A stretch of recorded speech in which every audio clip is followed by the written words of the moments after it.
Hi friends, Cuddalore Devanampattinam பீச்சில் இருக்கிற மாசி மகத்துக்கு தான் நாங்கள் போயிட்டுருக்குறோம். நாங்கள் போகும்போது மணி ஒரு 2:30.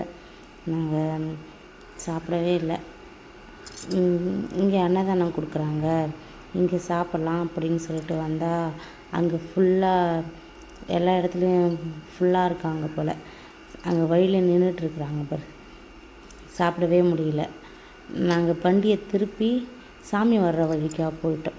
சாமி வர்ற வழியாக போய் நம்ம சாமியை பார்த்துட்டு வரலாம் அப்படின்னு சொல்லிட்டு நாங்கள் போகும்போதே சாமி கடலுக்கு போயிட்டு வீட்டுக்கு திரும்பி போகுது. ஒரு 3 சாமியை நாங்கள் பார்த்தோம்.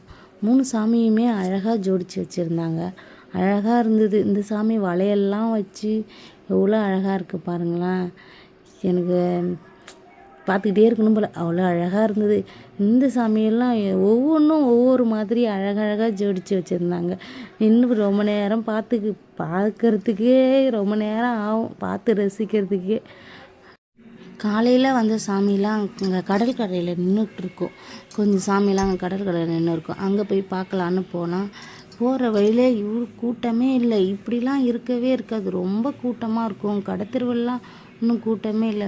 ஒருத்தர் இடிச்சுக்கிட்டு தான் போகிற மாதிரி இருக்கும், அவ்வளோ கூட்டமாக இருக்கும். ஒருவேளை மதியமாக இருக்குன்றதுனால கூட்டம் இல்லாமல் இருக்கா என்னான்னு தெரியல. ஈவினிங் வருவாங்கன்னு நினைக்கிறேன், பசங்களுக்கு ஸ்கூல் முடித்த பிறகு. இப்படிலாம் இருக்கவே இருக்காது. மகன்னா எவ்வளோ நெரிசலாக இருக்கும் தெரியுமா. இங்கே கடத்தெருவெல்லாம் காலியாகவே இருக்குது, போகிற வழிலாம் கூட்டமே இல்லாமல் இருக்குது. அதுக்கப்புறம்